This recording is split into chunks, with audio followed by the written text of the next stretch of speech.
本次下活的最后一个任务叫奇书疑云，非常的抽象，完全让人看不懂，是吧？然后现在网上呢有3种解读，第一种就是到末了，须弥出来集体团建一下，露露脸，属于没活硬整。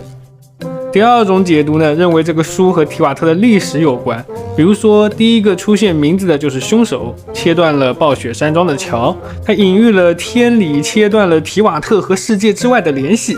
而侦探怀疑赤王是用蛙跳的方式过的桥，但最后证实不成立，因为赤王其实可以飞。那这可能隐喻了后来的文明在一定程度上都被误导了，或者说他们其实都离提瓦特的真相不远，但走错了路。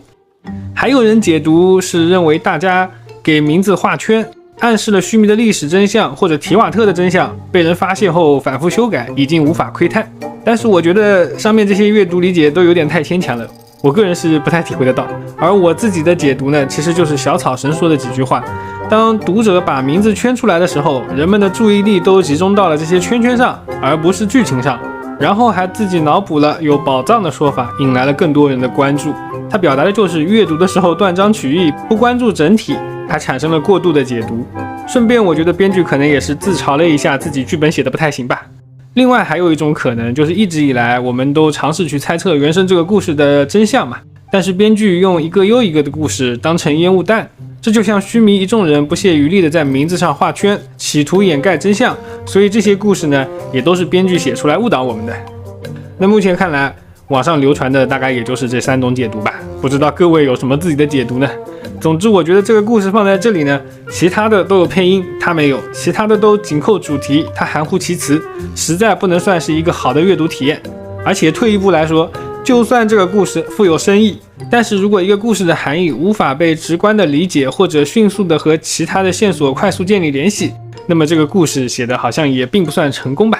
与其相反，这次下活的彩蛋房间里还有一则童话故事，我觉得结构就很好。它讲的是一个小镇上有一个美丽的白幼小姐，她的眼光很高，整天想的就是找一个有钱的如意夫婿，看不上普通人。然后有一天，一个漂泊的白猫先生来到镇上，他有着华丽的皮毛，由于常常舔舐打理，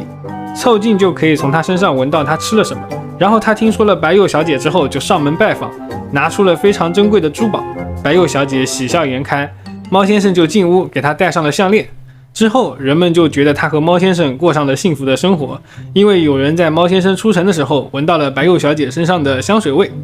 你看这个故事，它就有头有尾，有寓意也有巧思，短小精悍我觉得比须弥奇书要好看很多。好的，我是提瓦特地理，那么我们下期再见吧。